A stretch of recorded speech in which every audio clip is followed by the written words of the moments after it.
Tonight, I am joined by Margaux Alvarez for another one of our Focus on Female episodes. Margaux, how's everything going? I'm great. I'm so happy to be here. I've missed seeing your I, s- face. I know I was going to say I haven't seen you and talked to you in so Been long. so This is long. so nice. I love it. But yeah, thank you for having me. Of course. How's everything going? I miss I feel like in a previous lifetime we had way more time. We used to be able to chat on the phone. We haven't talked I in know. forever. It's funny. I was thinking about that. I was like, man, I haven't talked to you in forever. And I was like, I need to give you a call. And it's like that. I was like, all right, I'll do that tomorrow. And then next thing tomorrow rolls into next week. And then next month, I'm Mhm. like, wow, it's already June. What happened? I don't But know. yeah, been good, busy, still living in Vegas, staying busy with my fitness app and the wine company. Had to pivot and kind of readjust things in terms of business just because of inflation costs and fulfillment costs and shipping. And so, of course, shipping during the summer is always harder because temperature is an issue. So I try not to ship during the summer already. I can do like ice packs in there, but that's an additional cost for my fulfillment center. So been having to be very tactful in terms of how I do things and having to bring in other resources and revenue so that I could offset costs because it's getting to the point where you feel like you're drowning. You're like, I can keep fighting. I keep fighting. So things are good. It's just having to pivot and be dynamic, we'll say. Yep, You yep. know. I feel that so much. You know, it's funny. That's actually exactly why I asked you to come on the show today because I've been getting a lot of feedback from listeners in terms of, topics that they want to hear covered and a lot of people sort of slid into the DMs and they were like, "Can we talk a little bit about balance? About figuring out how to do all these things in life that we as women, as humans, as whatever are kind of like trying to do, expected to do, meant to do and, people a lot of times you're talking about like balancing fitness in life or balancing business in life or parenting in life or whatever, and I was like, I'm certainly not the one because I have shit balance, none. I don't sleep, I do too many things, there's a bazillion things on my plate, I don't know how to say no. And I just feel Yeah. like you, Margaux, are such a great example of someone who has so many irons in the fire, but you do it with such grace. And I would love to just hear about, first, tell us about kind of like all the things that you do have going on. And I'd love to just hear how you approach balance because I think it's What? something worth talking about. I certainly can't. 100%. Well, I appreciate that you feel that I have it all together. Sometimes I feel like a chicken with my head chopped off, running around like a Totally. billiard ball, hitting kind of all the angles. But I mean, currently my main two focuses. Well, it's funny because I say main two, and I have a feeling I'll probably slide a couple in else in there. Uh-huh. But the Uh-huh. main two, we'll say, is my fitness app, growing and expanding that so I can help people. And I found that it's more about a lifestyle. So how can I reach people and create a lifestyle for them that fitness is part of that lifestyle? Because I think a lot of people associate fitness to working out. To I had a cheeseburger and fries. I need to work out. It's like no lifestyle. The fitness is a lifestyle piece. It's how do you integrate it? So my focus within my fitness app is to reach new people and showcase how they can start moving, how they can start getting into activity, even if they've never done it, or if they've done it but then took a break and trying to get back into it. For people that are even more advanced, they've been doing CrossFit and they love the high intensity workouts. So my big focus has been the app and then my wine company. And the wine company I've had for almost, it'll be 5 years next month, which is crazy to say, like, oh, it's been 5 years. Wild. But those are kind of the two focal ask points that I have. And obviously, like, if I look at like my life, those are, I mean, obviously fitness and wine are part of two things that I enjoy, but it's also part of my message in terms of that work hard, wind down mentality, where you do find that balance or you try to work on that balance. And it's funny because I think of all the things that kind of pop up in. I'm like, oh, like, I had the opportunity to go to the Hunter Games with SIG last week. I have all these kind of like little things, side projects that have an opportunity. I do some one on one training with a young gal who's in gymnastics here. So I've allocated a small portion of, personal training, which I haven't done for years because I've been so busy. Once I kind of closed the door on competing, it was full time business. So, like I said, the main two, we'll say, irons in the fire are my fitness app and the wine company. But it's tough because those kind of have, I think of trees on a branch or branches on a tree where like they kind of, they go out a little bit and you have a Yeah. couple additional branches. And so there's things that are an offshoot that, will eventually come, like events here in Las Vegas, doing the Food and Wine Festival, always wanting to be a part involved with the community here. So figuring out how I can do a booth or how I can do events locally, how I can travel and do yoga and wine nights, how I can still be involved in the fitness and CrossFit community, whether it's doing stuff at Rogue Invitational or, traveling for events and other things on the road. So again, there's like little offshoots of branches that like maybe they're not active, but we'll say they're inactive, but then I have to like ignite them again. All these like fire analogies right now. But Oh, so many. All the fires. yeah. So I'd say those are the kind of two focal points.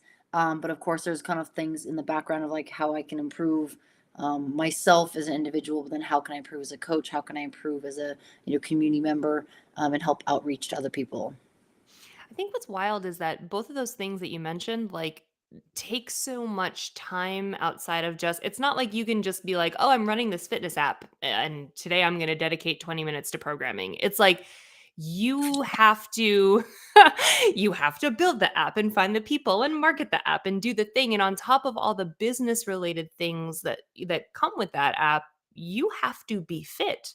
Like, you, Margot, need to hit the gym and like test your own programming and like make sure that you practice what you preach. And that's a whole separate aspect of like finding the time. You can't just run the wine business. You got to like go to the vineyard and also be your own supplier and also drink the wine. And also, like, how do you you have to drink the wine. I mean, that's part of it, Of right? course, of course. How do you parse out your schedule or figure out how to segment it all out so that your like brain and also your watch don't like implode? Yeah, I think a lot of it's of kind of learned by experience, but I found that time management is huge. And I know that's just kind of a very broad term, time management, but it's like how I allocate the day. So if I tell myself, hey, I'm going to go to class, I'm going to do class at 9 o'clock, and then I have an hour after that I can do accessory work or lift. Then I allocate those, 2 hours or so to the gym. And sometimes I have to be very rigid with myself because it's like, oh, just an extra half an hour, just an extra 45 minutes, but then that Mhm. bleeds into everything else. And so, for example, I've been you before when I was competing full time, like I would sleep in, I'd get my rest. My focus was competing and training. And then once I started the business, I had to get up a little earlier, sandwich business, then training, then business. And as I've moved away from the competing and I'm spending less time in the gym, I found there's still a lot more work that I have to do, whether it's programming on my computer or uploading the videos or going through content, creating content for social media or for individuals, responding to messages. And I feel like I've tried to be as accessible as possible to people because I think that connection, even though social media, it's not direct correlation or direct connection to an individual. That's my way or one person's way to connect with them and hopefully give insight. And so I've had to really kind of be strategic, like, all right, I'm gonna get up in the morning. I'm gonna get up at 5:30. I'm gonna go take my furball and Oh, Tree for a no. walk because she needs a No. walk. And if I don't get, I know 5:30. It's like, and it's funny because before I'm like 5:30.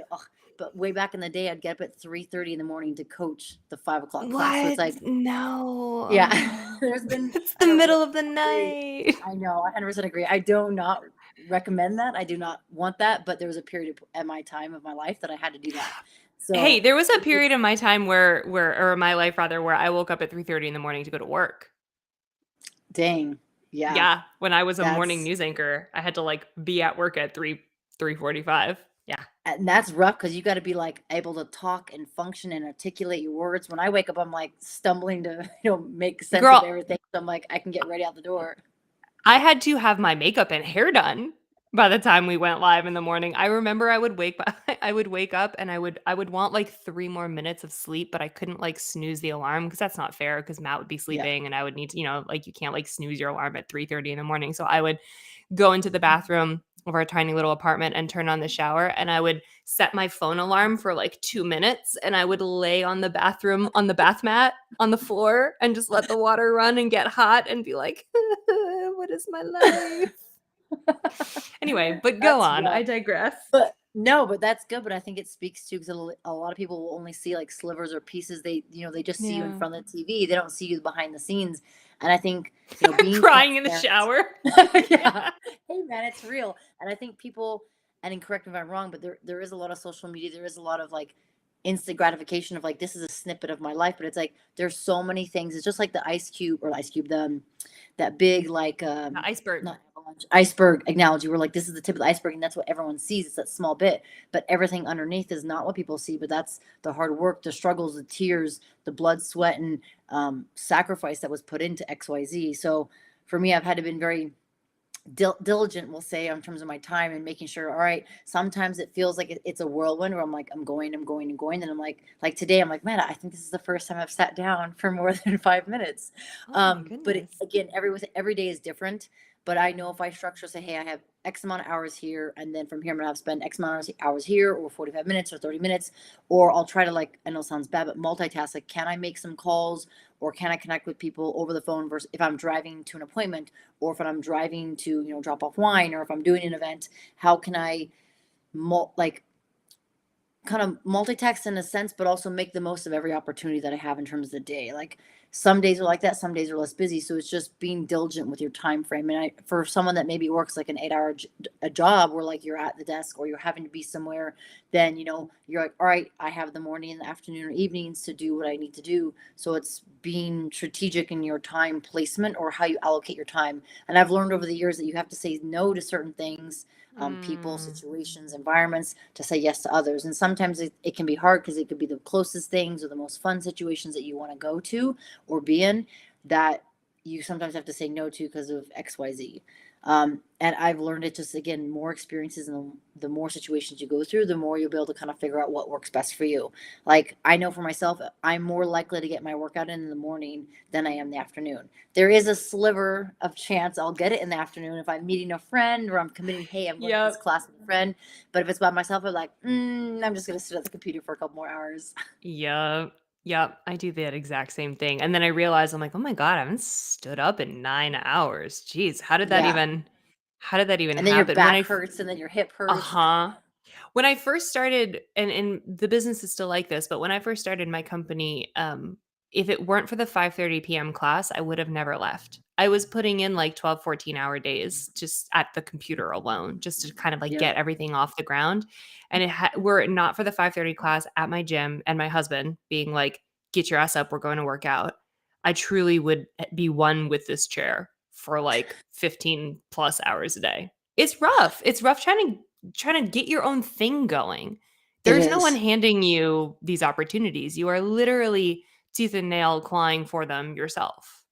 Yeah, and that's something that I've learned kind of along the way, and I constantly am learning still. Like, because I mean, you are the accountant, you are the bookkeeper, you are the marketing, you are the CEO, you are the owner, you are the founder, you are the person running errands, you're the one picking up, ordering supplies, and it's tough because as much as people are like, oh, like you have the ability to have your own hours. I'm like, yes, but I tell people, and I've had people ask me, like, I'm interested in starting my own business. I'm thinking I want to do my own thing. I'm like, that's awesome. Like, I'm all about encouraging others to go after their goals, whatever it might be, fitness, business, whatever, personal.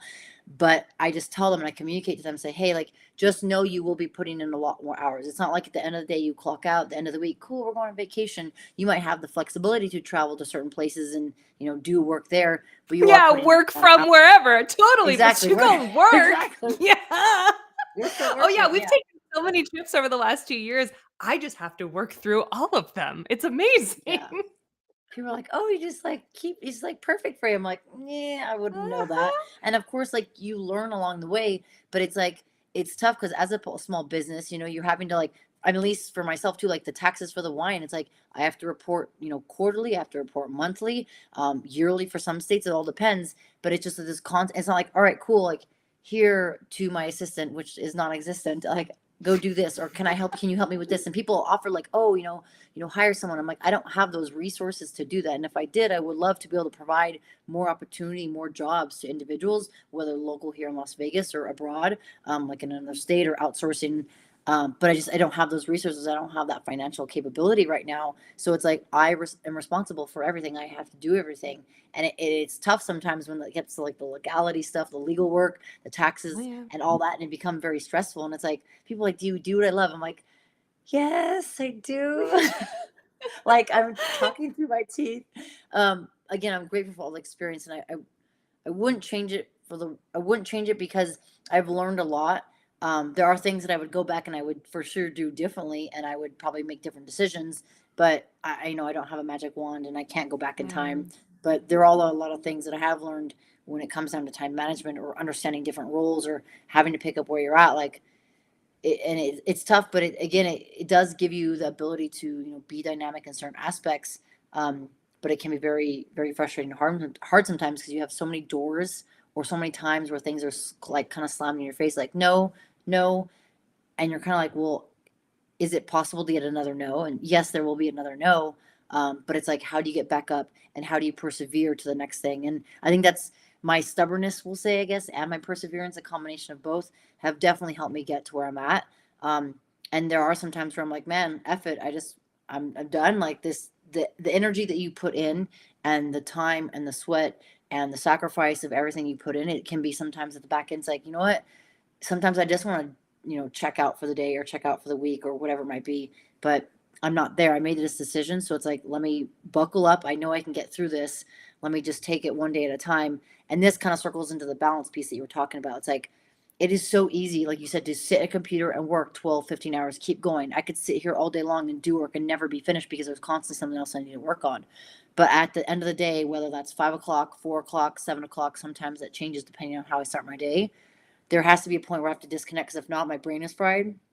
But then also, I'm run down. So then the next day, maybe my incentive or the desire to get back up and keep going isn't as strong as the Mhm. day before. So being able to pull yourself away and having some sort of balance is imperative because that's going to allow you to come back the next day.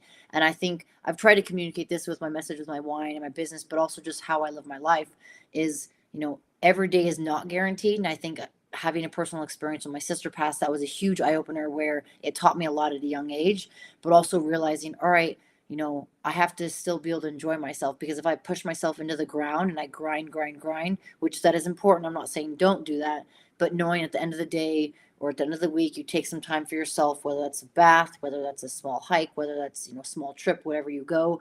Maybe it's just watching, TV, having a glass of wine or sharing a bottle with someone, going out and having appetizers, being able to mitigate that ability to disconnect because if you're constantly engaged and constantly connected it can be very draining, and I find that I relate a lot to that to social media. Like I'm on there a Mhm. lot because I'm putting out the workouts or putting stuff on my app, whether it's new programs or sharing them on different platforms for people to see, answering messages, commenting, engaging, showcasing kind of a sliver of what I'm doing. But it's you're constantly engaged, you're constantly like interacting with people, and at the end of the day I'm like, oh, I'm exhausted and I didn't do anything.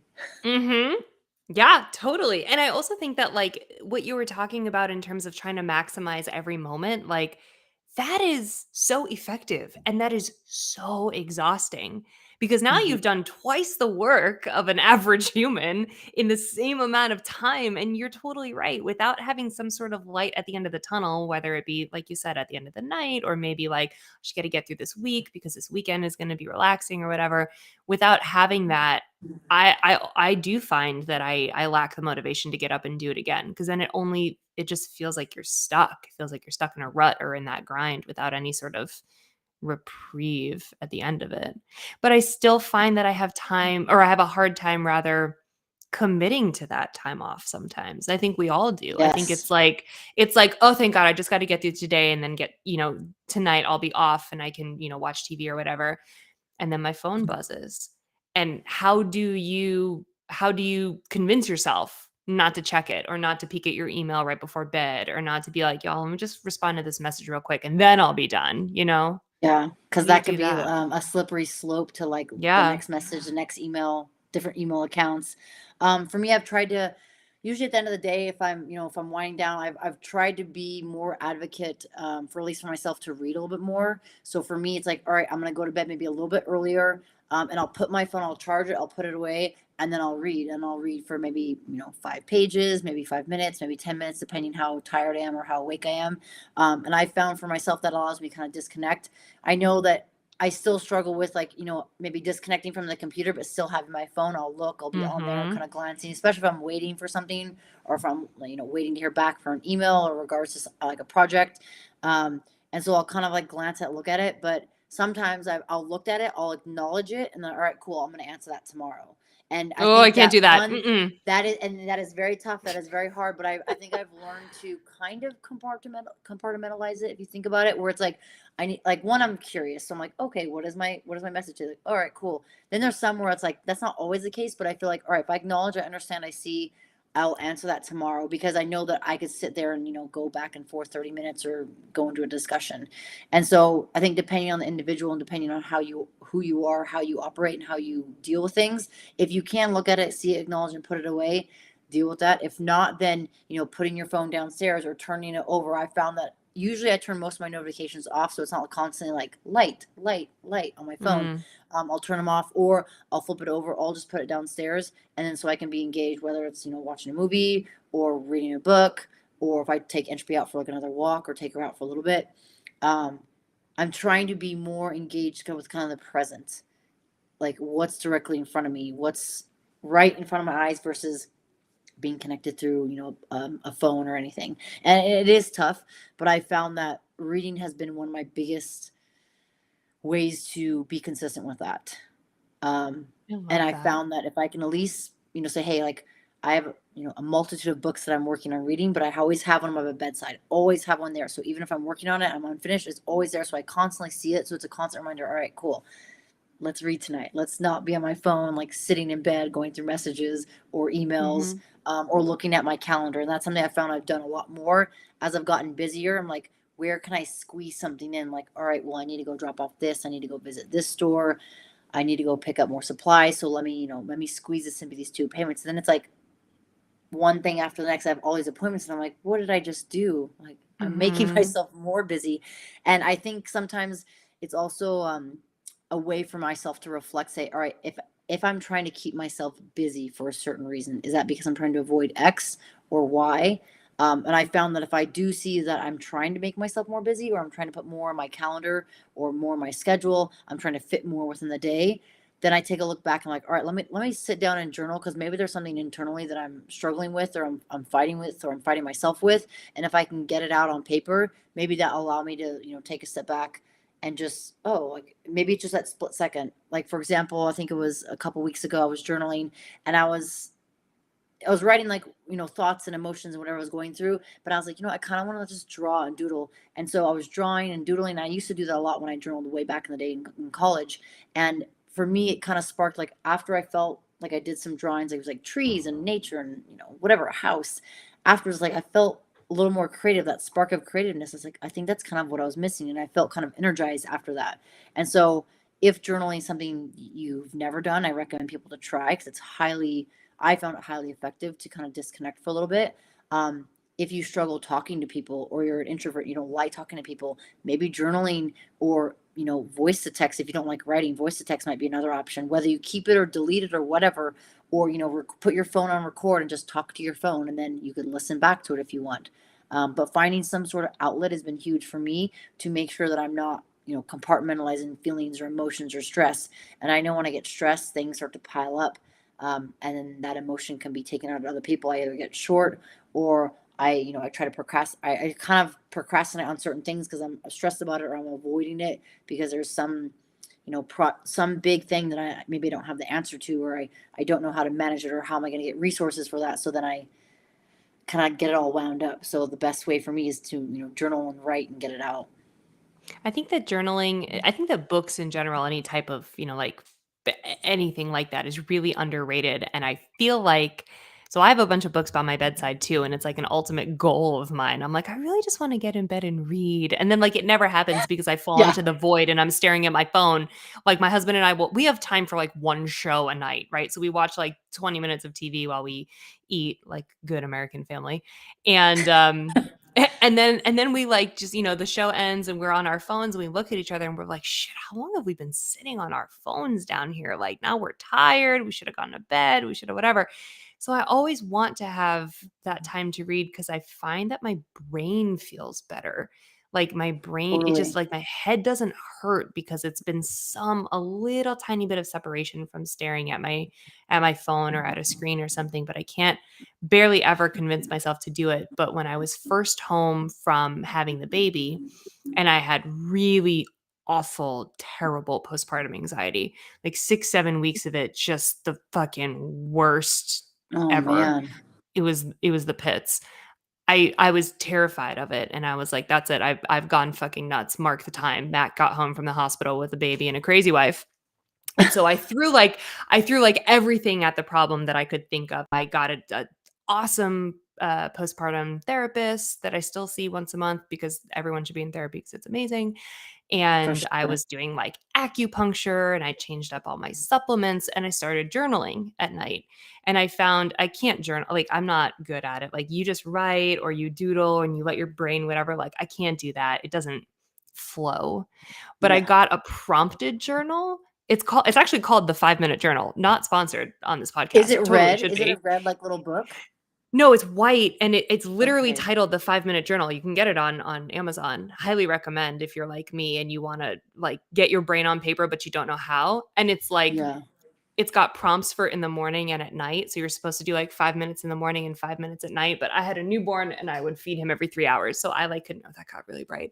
I did not have time for both. So I at least committed to it at night. I did half of That's it. awesome. Yeah, and it was very like write down 3 goals you have for tomorrow, or like what are 2 things that happened today that were good. And it wasn't all just like rah rah. It was like what's something today that you could have improved upon and what's whatever. And I found that when I forced myself to do that, I felt really centered. And I like Yep. that's not a I don't do yoga. That's not like a word I use. But Yeah. I felt like very zen. I was like, "Dang, like I can effectively turn my brain off and try to rest."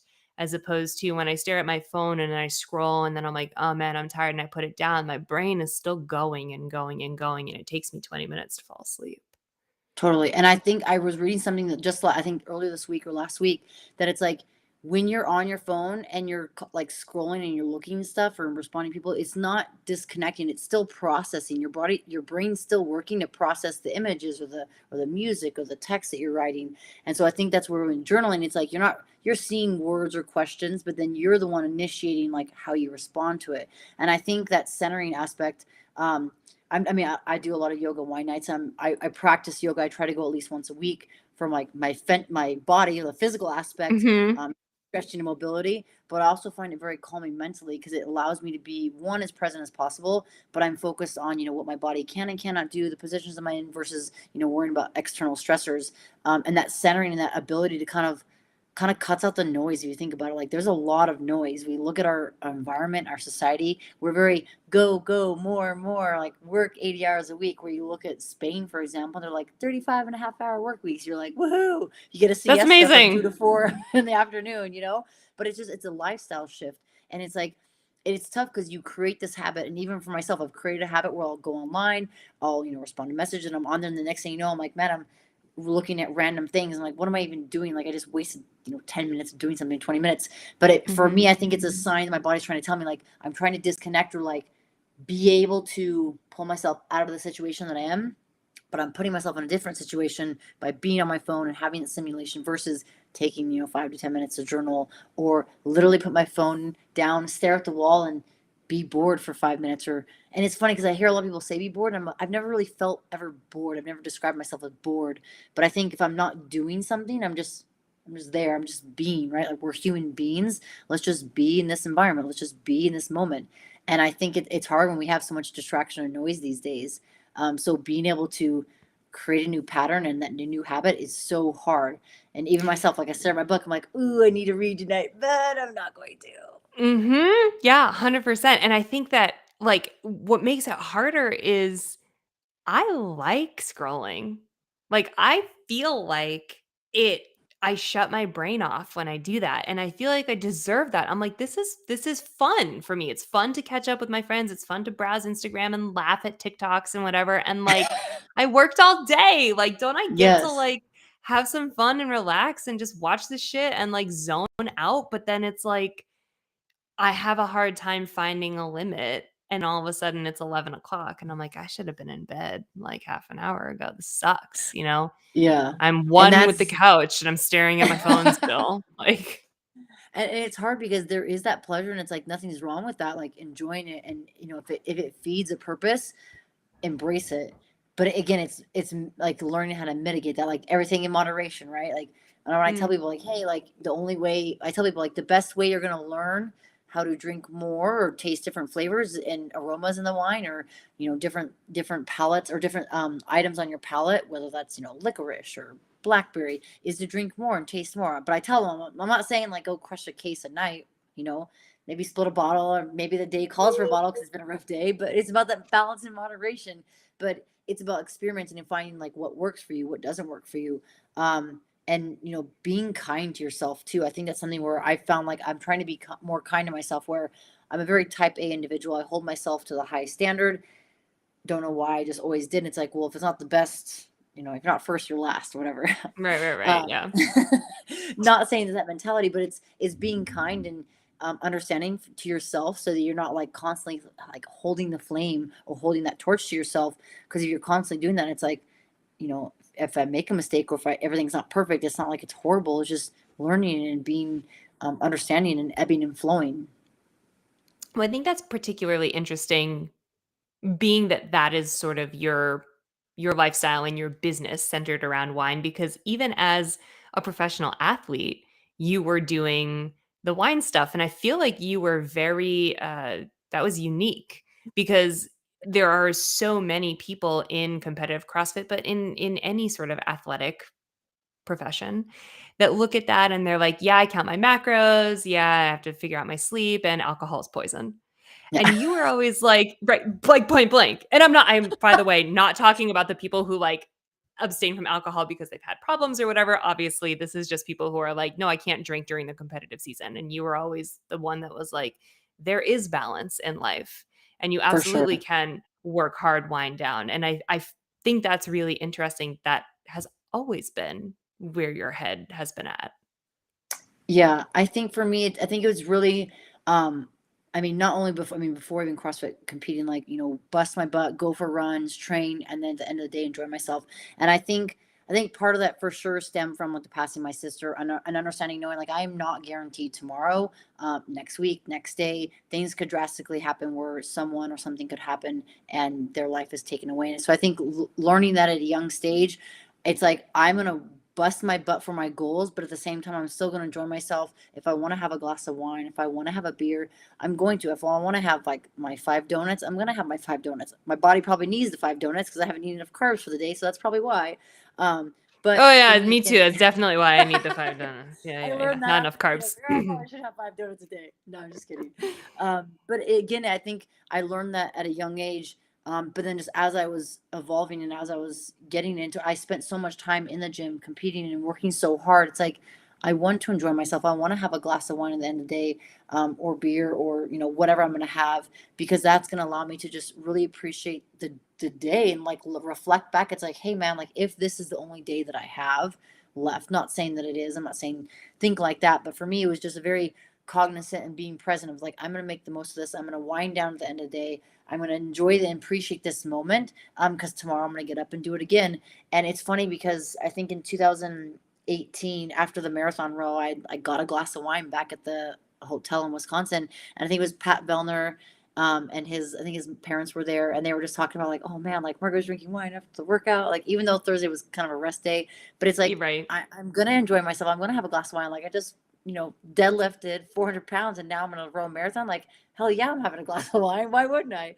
But again, it's Right. just the mentality. For anyone that doesn't drink, or they abstain from alcohol during competition, teach their own. Like, and I have a lot of good friends that don't drink for personal reasons or religious reasons, and that's totally fine. Maybe it's eating bonbons on your couch at the end of the day that helps you relax. Maybe it is those 6 donuts. I don't know, but whatever it is, just find something that allows you to really appreciate the moment. And I think for me, it's that was something I created in the beginning. I continue to leave it. I was trying to be just as transparent and as authentic, of to who I am, because I think people resonate with that. I think people relate to that, because I had a lot of people messages like, "Oh my God, you actually drink wine?" Like, "Oh, I don't feel so bad for drinking my glass of wine every night." I'm like, man, that's horrible. Like people feel like they're Yeah, you drinking, shouldn't they feel feel bad bad. for themselves, and I think it's Yeah. it's hard because I got a lot of messages over the years that they felt guilty, or people told them they couldn't drink, and I'm like, what? Everyone is so different. If I prescribe a nutrition plan, or I give not prescribe, if I recommend certain things for an individual, say this is how you should change your nutrition, this is how you could change your diet, I can't take that exact same recommendation and give it to someone else. Like everyone's going to be different.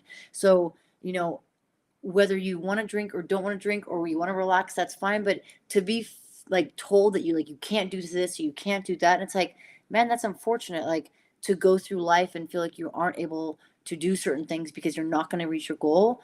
Like that's like that sucks, man. Like, and I'm not to Yeah. be negative or anything, but for myself, I think I've seen the ability to take a step back and see the bigger picture. Like, and if I could change certain things so certain outcomes would be different, I totally would, but I don't have that opportunity. So if I'm gonna have a glass of wine at the end of the day, hell yeah, I'm gonna have a glass of wine. If that calls for 3 glasses of wine sometimes, okay, then I'm gonna have 3 glasses of wine that night. But I know for myself, it's like that's my balance, and that allows me to really appreciate myself. If I'm gonna go out and share a couple bottles with a group of friends and we get to create this amazing experience and memory, that's what I want to impart with people. That's the lifestyle that I want to showcase to people in terms of just appreciating the moment and being as aware and present with who you are and what you're doing, because it I think so many times we're like, man, we're gonna have this opportunity again, we're gonna be able to do this again, and then a year goes by, 2 years go by, a decade go by, and you're like, shit, I haven't been able to have or relive or you get that experience with those friends or those people again. And it makes me really be present and just be as absorbing as I can in that moment and just live everything to its fullest, because the woulda, shoulda, couldas will come at some point in your Mhm. life and you'll think, and I'm shit, I'm 37 right now and I still feel 26 in my mind, but I'm like, man, I wish I would have done this before, or I wish I would Yeah. have, been more communicative to XYZ. I wish I wouldn't have made this decision. I wish I would have made that. But that's life. We have this one opportunity, and I just want to live it and share it with as many people as I can in this world, because there's so many unique individuals out there with so many unique stories, and just to sit down and share a glass of wine or share a workout with people to hear their story is that's impactful, because I know I'll learn something from them and vice versa. How how do you take, or how did you take what you went through in losing your sister and get to, hey, we're not promised tomorrow, so really appreciate where you are today?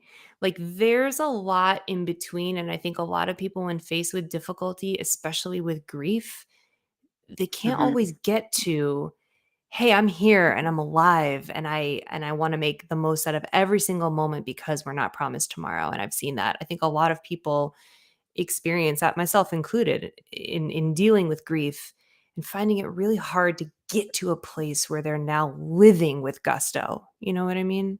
Yeah, a hundred How percent. did you go on that journey? That's a good question. I think I definitely struggled with it in the first couple years. I think there was a lot of guilt because obviously being the older sister and feeling that maybe I could have changed the outcome. Maybe if I would have called her or texted her, she would have delayed being on the road. She could have like been 5 minutes late. And I constantly think like, man, and I even the day that she passed, I had the inkling like, oh, I remember I need to call her. I need to call Kirsten. Like it's been a while. Like it's been a couple days. It's been a week. I need to make sure we touch base, but then slipping the mind, having that slip, and then not doing it, but then like that guilt and that not being able to help, I think strung out for a good number of months and years for me, and I think I struggled with it. I think I started to channel a lot of my emotions into exercise, specifically running, and I think that going outside and going running, I was able to clear my mind, whether I listened to music, or didn't listen to anything and just listen to nature. I think it was a way for me to kind of work through those emotions. I worked with a life coach for a number of years from 2010 and on for a good number of years. And I think that was definitely helpful because I was able to talk to her about certain thoughts and emotions and experiences in my life. And we were able to kind of dig deep in terms of, how I process things or how I work through things. And if you don't have the opportunity to work with someone, I think journaling, and I spent way more time journaling after she passed, just getting the thoughts out. And I think, in a way, not that anyone can control this, but in a way, she came to me in at two different times in my dreams, kind of within the first year of her passing. And that I think was impactful because it gave me not necessarily relief, but kind of her way of communicating to me is like, I'm okay. I can't be where you're at, but I'm okay. And I think that gave me a little bit of relief, but it took a while to work through those emotions. And I think I started to, through working with a life coach, journaling, talking to friends, and I think talking more about the experience. And I think a lot of people don't want to talk about it for their own personal reasons, and that's totally fine. It takes some confidence, or it takes some comfortability to be able to talk about that. And I remember the first talk or conversation I did was in my communications class the semester after she passed. And I tried my hardest to not bawl my eyes out, and it was very hard, but it was a very challenging thing to do. But I think it put me in that place where, talking about it is going to be hard, but the more I talk about it, the more I can handle it, the more I can work those emotions. And there's some times where I talk about it and I'm able to like not cry, and there's other times where I'm like bawling and like can't keep my eyes Mhm. from watering. But I think it's just the energy and the emotion, and the more you kind of become okay with it. And it's hard because for some people it's a lot harder. My younger sister, she struggled for a good number of years afterwards. And when we had some conversations, I started to impart with her how I approached it. And something I learned over the years was, she's no longer here, but we can continue to live for her. So it's almost like she's living through us, for us. And I think this is a kind of a weird analogy, but it popped in my mind. In 1883, I don't know if anyone's seen that, but it's kind of an offshoot of Yellowstone. But there's a part in there, and one of the actors was saying that his wife and his daughter got killed by I want to say it was smallpox or whatever was going on around that time. But his motivation was to continue on because there was like a theory or a belief that she sees what he sees. And when I heard that on the show, I was like, man, that's interesting. I've never heard anything kind of related like that, whether it's, belief or religion or anyone's outlook in terms of spiritual outlook. But I was like, man, that's interesting because it's kind of embodied a way of how I've embodied it. Like she no longer can be here, but I'm here to experience it. And hopefully she's with me in spirit. And then maybe she can see what I see, or maybe she can experience what I'm experiencing. And I think that's something that has helped me work through periods of points where it's been struggled or it's been harder. If I tell about the story about her label and her painting, and for obviously I wish I could change things and have her be here. But I think the more I talk about it, the more I share my story, hopefully that reaches people. And I think having the opportunity to be on Titan Games and share that with people like on a nationwide level, I had a number of people, I probably can't even remember, but a number of people reach out to me on social media and emails and messages just saying, man, like I appreciate you telling your story because it gives me hope that I'll be able to get through my passing, or I'll be able to get hope through like their sister, their brother, their mother, or whatever Mhm. it be. And I think we all go through struggles, like you yourself. We all have our own story, whether it's a losing of someone, whether it's a more personal experience, or whatever, something that's a varying degree of that. But we all go through some sort of struggle. And I think if we're compassionate and we're understanding and we don't judge people and we at least let them the opportunity to talk and get it out, that is one way to slowly get through those emotions and slowly feel like they can live. And I speak from this because I know my sister, she's like, I don't want to. Early on, when my other sister Cheerson had passed, my younger sister Remy, she had said, I feel like I can't be happy, or I shouldn't be happy because she's no longer here. She can't have the opportunity to live. So why should I be happy and Mhm. still live? And I was like, man, like I never thought of it from that point. But as soon as she said that, I related, I understood, I could see where she was coming from. And so I think it takes time and being patient and kind and generous to yourself and being okay to let others help you, is definitely something that will offer and guide support. Well, I commend you for sharing your story because I think that it's such a silly, taboo, right? That we don't talk about loss, or we don't talk about grief, or we don't share our experiences when they're, not that sliver of perfect life that shows up on social media. Because just like you said, like we're human beings and we're here to make these connections with one another. And like it is the hardest thing in the world when you lose someone or something that you love. And how are you supposed to go on when the world just keeps spinning and people don't know what you're going through? Like, how are you supposed to cope when other people don't have any insight into what's happening? And if you don't talk about it and you don't share your story, then people don't connect and they have a really hard time. So I remember watching you on the well, we watched you on the Titan Games every week. But I remember when they first started sharing your story, and obviously I've known you for years and I know what you've been through. And that was the first time that Matt, my husband, had heard your story. And he also lost his younger brother a few years ago. It was the middle brother of three. Oh So it man. was it was such a shared experience, and he watched your story with tears in his eyes because it was just like, he feels so alone at times because this horrible tragic thing happened to him, and it's like, "Oh, I'm not alone. There are other people who are experiencing what I am experiencing." And when you can't quite put it into words, it is like a soul connection with someone else to Mhm. just you just know what they're going through. You don't have to say it. You don't have to try to describe it. And you don't have to, and that's like a healing moment to witness that or understand that someone else is also dealing with what you're dealing with because you feel like a crazy pants. You're like, Yep. I'm crazy. I'm the only one going through this. Everyone else is fine. Like, I'm living with this difficulty or this tragedy or whatever. And everyone else is just like going to the grocery store today and like Yeah. being fine. Like, my Yeah. world has stopped spinning and the entire rest of the world is just going on. But when you can isolate people and moments that are similar to you and relatable to you, then you feel more like you belong. And I think that Mhm.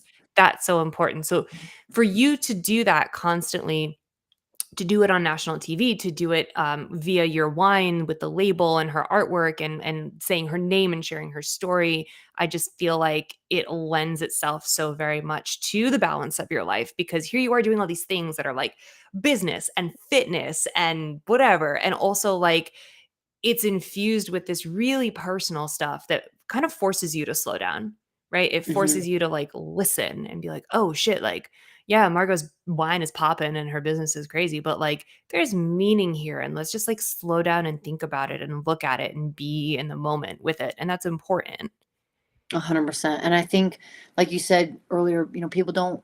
It might be because not that it's shunned, but people don't talk about grief. They don't talk about death because it's sad and it's tough because we really don't know where you go, whether your beliefs, of heaven or hell or spiritual or reincarnation, whatever. I think all that in part, but being okay to talk about it or being okay to at least have some sort of conversation with people or and doesn't even have to be words exchanged, just being there and giving them a hug or giving that energy, that connection with people. And it's tough because I think a lot of people have gone through situations, but people don't want to talk about it. And I think the more that people don't talk about it, the harder that scar gets and the deeper that scar Mhm. gets. You start to like have that cover come off or like this top of the scar come off. It's like, oh man, it's impactful. It's moving. It's tear wrenching. And there could be a lot of emotions in there, like anger, frustration, lack of control, whatever it is. But it's like the more you discuss it, it's like a pot. If you stir it a little bit, like it's gonna be crazy, it's gonna be weird. But as you stir it and stir it, like eventually it's gonna be blended like paint. And there will be a point where it doesn't hurt as much, or it still will hurt, but there's different approach to it or different like awareness of it in a way where you're able to say, hey, like this does hurt, this is hard, this is detrimental, it changed our lives forever, but how can I be okay with it, or how can I work through it so I'm okay talking about it, or at least have a conversation or just being with someone to discuss with it. And I think you know taking a step back and looking at, it's been so many years since 2008, and it's like, man, it still feels like it was like last year, or sometimes it feels like it's Mhm. been a couple years. But I think it's still going to be fresh, it's still going to be a wound, it may not never heal completely, but that person, that energy, that spirit's always going to be with you. And so for Matt and his brother, like as much as he's gone, he's still there. He's no matter what, he's always gonna be a part of him. My sister's always gonna be a part of me. And for anyone that's lost someone or have gone through a struggle, they're always gonna be a part of you. It's just understanding and learning, like, all right, how do I kind of move on with them? Not physically there, but emotionally there. And it is hard because if we don't talk about it, we don't discuss it, and we constantly push it as a taboo. It's like, oh, like I feel like there's certain things people don't talk about, sex and death being two of those items. There's multitude of other things too, but if they're kind of pushed to the side, it's like, all right, how do we become a little more comfortable talking to people?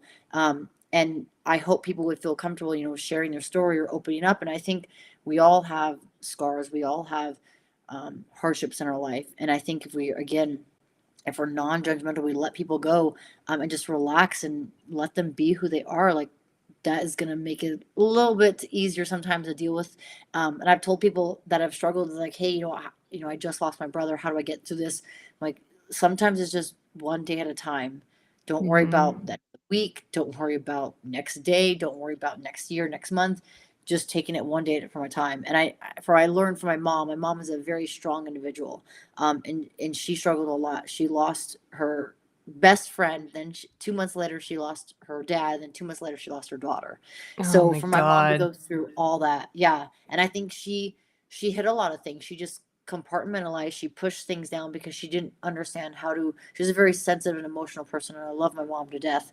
And she's had to handle so much, not only within that certain short time frame of 6 months, but just in general life. And I think she learned, and she had to like work those emotions and deal with that. And I think being there as a daughter to support her. I mean, she also lost one of her older brothers growing up. Like I would say like in their 30s, 40s. And so obviously losing a sibling and then losing a daughter, it's like, man, like I can't imagine. I can't speak to anyone's experience, but for my mom to lose all that and go through that and still be able to like, be here and be present and, be a mom to my sister and I, it's been amazing. She definitely has her hard times and she definitely has her down days. I'm not saying they're perfect, but I try to be there as uplifting as I can as a daughter to help her through. But I know that like there are some very hard, dark days, and sometimes you just have to take it at a day at a time and like just look at the small things. Like, all right, I brushed my teeth today. Okay, I brushed my Uh-huh. hair. I Uh-huh. washed my I face. got up. Yep. Yeah, I got up. I, changed my underwear. I'm wearing a different pair of Yep. socks. And I think it's just those small things, and you can take that in any situation. Like, all right, if you're going through an injury or if you're going through anything, like, if you're struggling, like, all right, I was able to get up and do X or get up and do Y. And it's just celebrating those small successes every single day. And it doesn't have to be a celebration. It could just be like, all right, cool. Like, check the box. I got out of Yeah. bed today. I opened the blinds and I saw the sun. I had some coffee. And it seems minuscule, minute, but those minuscule, minute things will add up over time, and those will compound, and you'll be able to get stronger feet, and you'll be able to take more steps. And then next thing you'll know, it'll be months and years, and you'll be able to eventually look back and be like, oh man, like, okay, I'm so glad I made it through that. I learned a lot, and I'm here. Yeah. I think that honestly speaks, just to bring everything full circle, but like very much speaks to the balance of life, because sometimes just getting one box checked, or just, figuring out one way to, I don't know, complete the task that you needed to, whether that was, getting up or getting down. If it's working all day and then you gotta do one thing for yourself tonight. You gotta unplug for 15 minutes and not look at your phone. Like, that's the first step to creating balance. Or like, you're having a really tough day, but you got up and you opened the blinds and had coffee. Okay, well, that's like one step to creating the balance to getting up and more active within your life. So I feel like that's really great advice. Just like, you might have a giant to-do list or a giant checklist, but if you can get to one, maybe two things, like, you're on your way. It's not going to happen overnight. There's no way. No, There's no way that you just 100%. wake up one day and you're like, today, all of a sudden, I'm going to be balanced. Girl, if you could, I would have done it. I would have done it 10 years Yeah. ago. And if you didn't, give me that recipe because I need that. And that's I'll something take I I'll think take I've what she's having. exactly. I think that's something I've learned along the way because I feel like I'm a very kind of sometimes a little bit OCD tendencies where I want to get everything done all at once. And I've learned that it's near impossible to do that. So I'm like, all right, if I'm like, here's my list, or like, man, my desk has I have everything that I need to get done today on my desk. And if it's not clear, a little bit of anxiety. I'm like, oh, I need to finish. But it's like I've learned over the years that it's gonna be there tomorrow. Yes, and I Mhm. and I say, not every day is guaranteed. Make the most of everything. But sometimes at I'm looking at the present situation and what I have. It's like, all right, if I didn't get this done tomorrow, this will be here tomorrow.